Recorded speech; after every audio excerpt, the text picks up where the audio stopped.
Hello mga source, Scoopy yung ating gagawin. Ito yung carb type. Rinig nyo yung tunog nya. Ikon mo nga. Ayan, sumasabay. Yan, i-overall natin.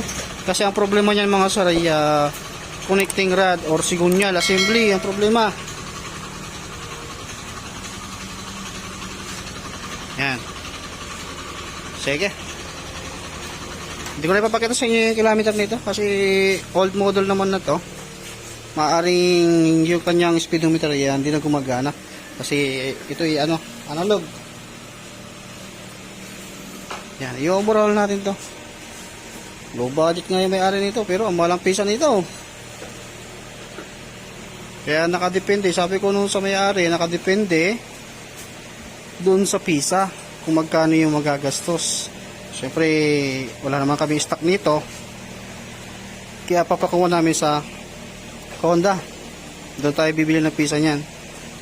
Magbabase na lang tayo kung magkano yung presyo ng Honda, yun lang. Kumbaga ang mangyayari niyan, dahil tayo ang bibili ng pisa, magdadagdag tayo ng 300 para doon sa bumili ng pisa nito.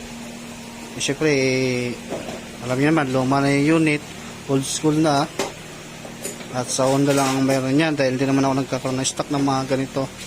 Dahil karamihan na ngayon na nagpapagawa sa amin, puro FI. Kaya wala akong stock nito. Kaya pag ihiwalay natin yung makina nito, labor namin dito 2.5. May warranty po yun ha.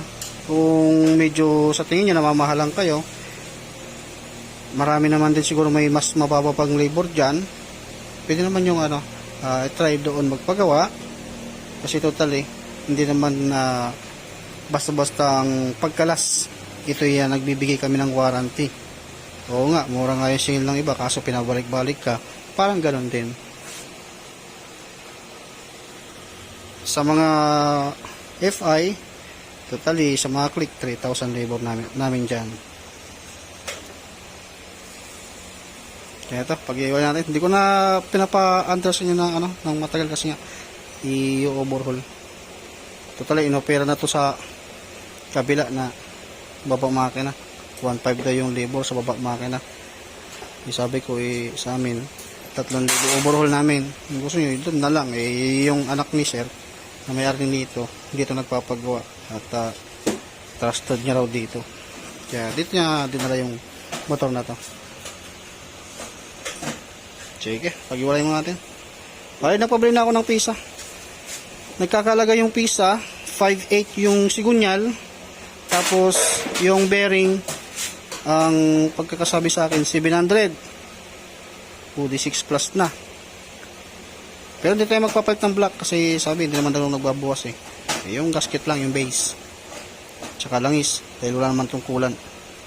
Yun lang yung mga gastos sa labor.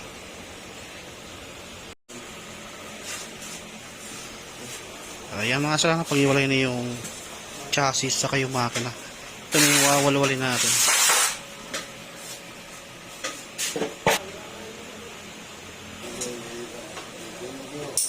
Okay mga sir, wawalwalin muna natin to i-segregate ko lang yung mga pisa ninyo. Ayan, ganyan na itsura. Pag tinanggal mo yung carb, buo mo siya talaga matatanggal. Wala ka nang tatanggal dito sa may sa may magnito, kundi sakit pala.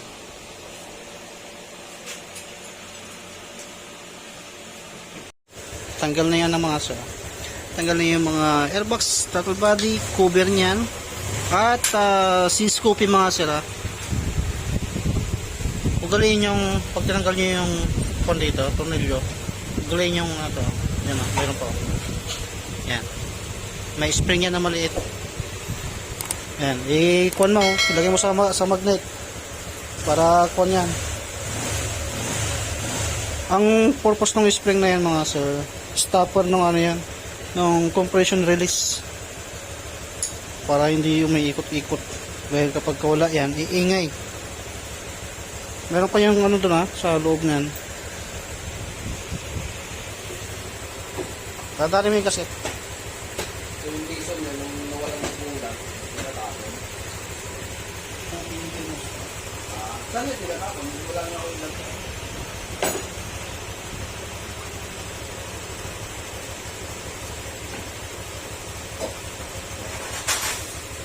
Okay, tabi mo.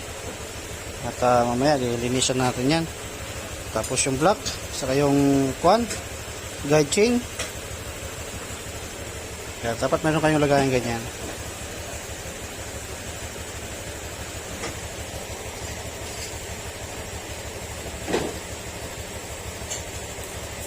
Yung double pin, nalaglag.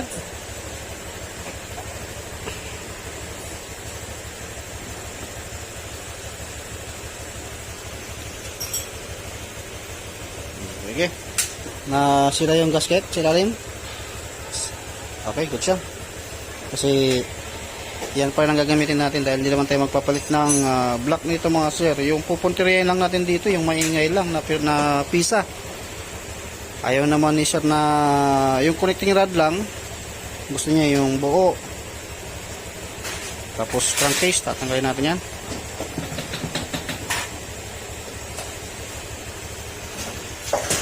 Kasi may nabibili naman na connecting rod nito. Kaso ibang brand, yung Makoto ganun na connecting rod. Kaso ayaw ni sir, yung anak ni sir.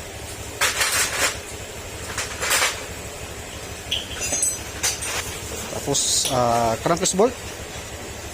Saka yung lock sa center stand. Nasa Aurora ako eh. Honda pinapapalitan ko eh, wala silang Honda. Sabi niya yung ganda yung face na lang. Yung ko na.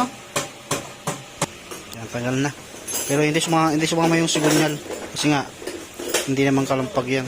Connecting rod ang problema niyan. Kaya ang gagawin natin para matanggal natin yung sigunyal, lalagay natin yung nut, tapos pupapukin natin yan ng papalabas dito. Ganyan lang. Yung timing chain, kasi hindi nyo matatanggal yan. Kung hindi mauuna ang sigunyal na tatanggalin, i-relax mo lang yan. Para kapag pinukpok dito ay lalabas yun, nang nakarelax yan, hindi sasama yan. May iwan yan. Pag sumama yan, hindi mo matatanggal yan.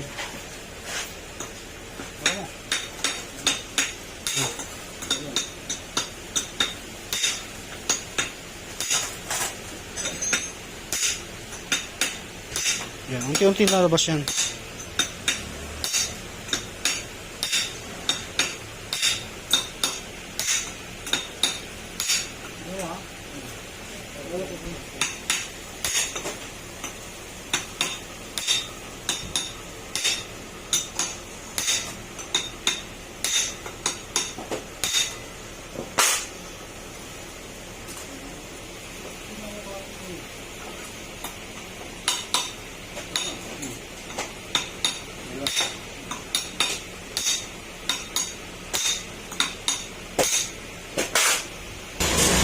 Ayan, tagal na yung sigunyal.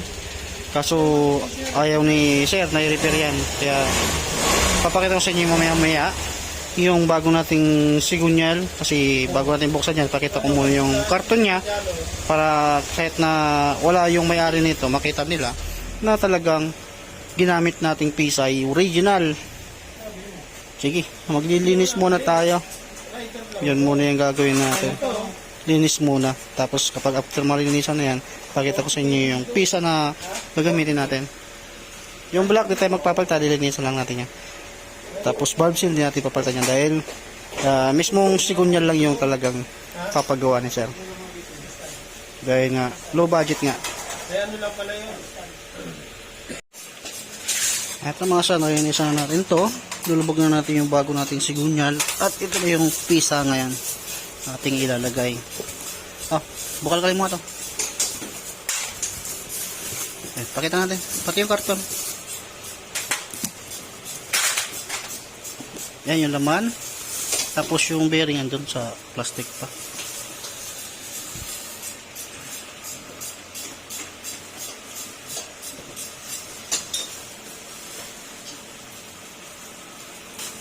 Pakita ko sa inyo. Para yung may-ari nito ay makita rin na talagang ginamit nating pisa ay original. Na hindi siya niretoke.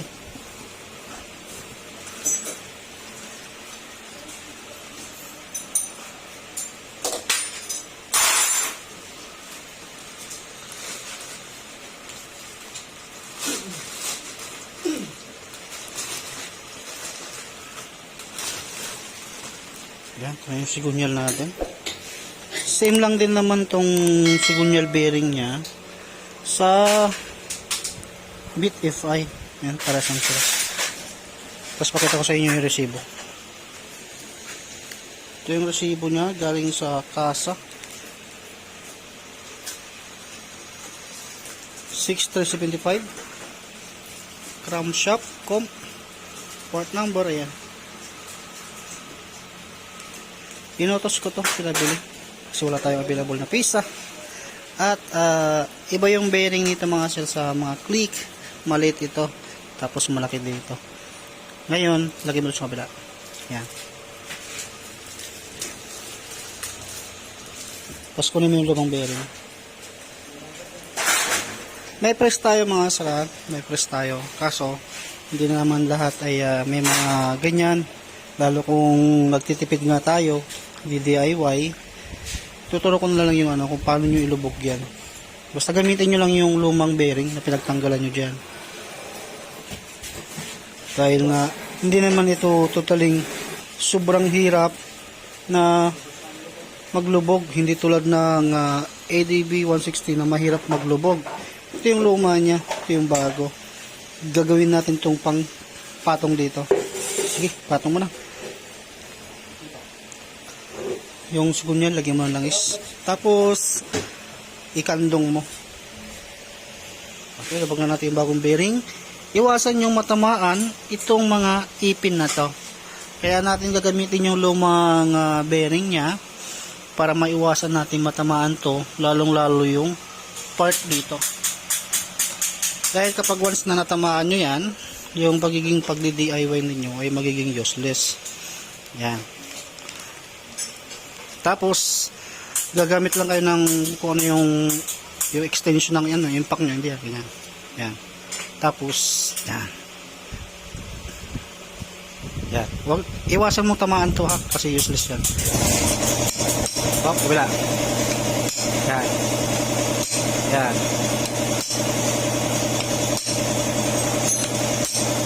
Ganyan lang yung gawin niyo mga sir. Hindi naman madidisalan yung sigunyal natin dyan dahil gumamit tayo ng plated,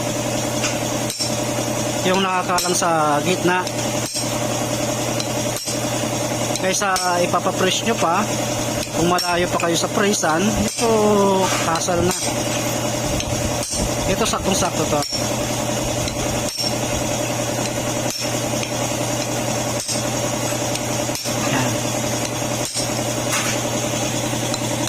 Yan, hanggang sa may lubog nyo na yan. Ayan, lubog na siya. Yan.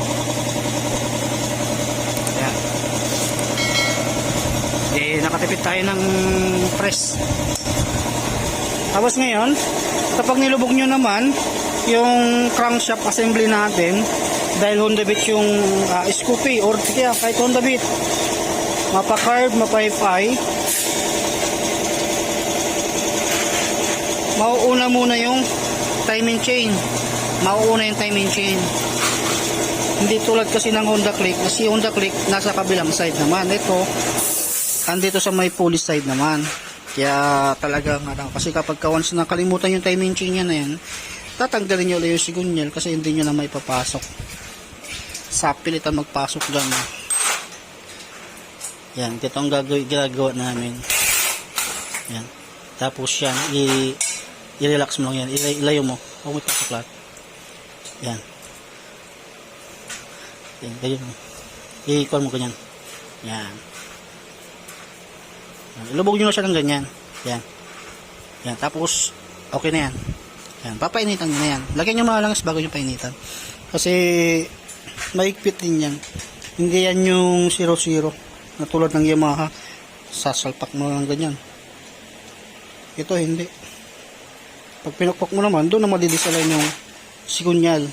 Kaya pinapainitan na natin. Langisan nyo pati yung timing chain, lalangisan nyo rin yan. Hindi naman maisika yun mga sir. Pinapainitan na natin ito mga sir. Sa loob ng 15 minutes. Tapos, lubog natin yung crankshaft. Fire! Easy ka. Guys, pa lang po, utang ina mo. Wala na. Ay, Baliktad po. nilulubog mo yung sa part ng magneto eh. Hindi, ulit. Take to tayo, TikTok.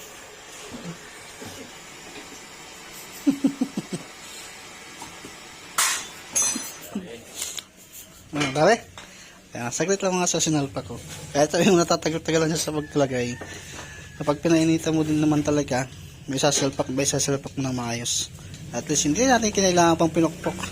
Dahil hindi pwede kasing pukpukin yung mga maaaring madesilay nyo si kunyal or magkaroon pa ng problema. Lalamigin muna natin. Dowel pin, huwag yung kalimutan. Dalawa yan. Tapos, kita gray. Sealant, kumbaga. Palamigin muna natin. Ayan ang mga sila na ilabog na yung kabilang crankcase. Siyempre, patatayin na natin dahil yung timing chain nasa baba, is tulad ng click na nasa taas, na kahit nabuuin mo ng diretsyo ng nakakalang doon sa ginagamit na pang overall na kahoy, pwede. Pero dito, nasa baba kasi. Kaya after mong mabuo yung crankcase, papatayo mo na siya ng ganyan. At isusunod natin yung yung block na, babalik na natin. Yan, dito mga sa nalagay na yung block, cylinder head. Tapos, doon naman tayo dun sa part ng pagta-timing. Basta alam nyo, nasa ibabaw yung piston. Tapos, markings natin, dahil magkakaiba kasi bawat markings ng isang motor. Sample natin dyan, T, kaya pansin nyo yung T sa may magneto, yung kalawang. Tapos, guhit, tapat nyo dyan. Ganyan. Yan yung magiging markings nyo. Medyo gumagalaw ng konti, dapat ganyan. Tapos kapag na-tap din nyo dyan, dito naman kayo sa side or dito sa may camshaft sprocket, markings nyo yung guhit na yan, isakto nyo dito sa baba, sakto nyo rin dito, at pinaka yan, dito sa taas. Basta ito ang basihan ko dyan, pantay yan. Sure ball yan na kapag pinandar mo ay hindi ka mahihirapan, start yan agad, kasi kapag nagkamali kayo ng timing, maaaring magkasalubong yung valvula or piston, maglulos compression. At huwag nyo rin kalimutang higpitan yung tornilyo dito mga sana. Bago nyo higpitan, ilagay nyo muna yung tensioner kasi babali yung chain guide. Eto na mga sana, nabuo na. Kulang na lang dito yung panggilid saka tambotso. Tapos may sasalpakan na natin to sa kanyang chassis. Siyempre, after nyong gawin, double check nyo lahat. Kailangan ay wala kayong makaligtaan para iwas sa back job. Okay, sabit mo natin yung panggilid nya. Tapos tambotso. Salpak na doon. Ito na mga sana, pagsama na yung makina sa kanyang chassis. Hindi ko na pinakita sa inyo yung pagsasama ng chassis sa kanyang makina. Kung kayo naman ang magkakalas niyan, basta kung kayo yung gagawa niyan, kung ano yung mga tinanggal nyo, alam nyo na yan. Kaya nyo na ibalik yan. Yan, kinakabit mo natin yung mga wire kasi ito'y yung full wave. Yan. Tapos maya paandray na natin to dahil may langis naman na yan. Ginamit nating langis yung greasing oil, G-racing oil.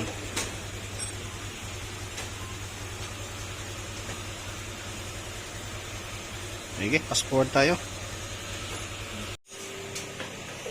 Ay, ito mga asal, pabalik na. Tapos maya papaandray na natin to kung nag-iba na ba yung tunog.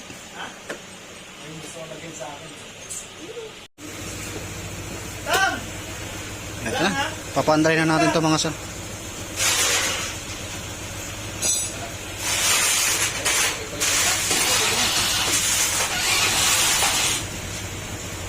Ayun, tahimik. Mas maingay pa yung katabi natin kasi VDB yun to. Malayo na sa tool kanina. Dito naman na yan, hindi naman tayo nagpalit ng block. Kaya hindi natin kailangan pang i-break in yan. Kasi sigunyal lang yung ginawa natin. Alam nyo na, mahal yung sigunyal nito. Kaya magiging cost ng gastos nito, papatak ng 9,000 kasama yung labor. Yan. Okay na, dulos na ito mga sir. Kaya daghan nyo pa rin sa langis, yun ang pinaka-importante. Kasi yan lang yung nagpapatagal ng buhay ng motor, yung langis.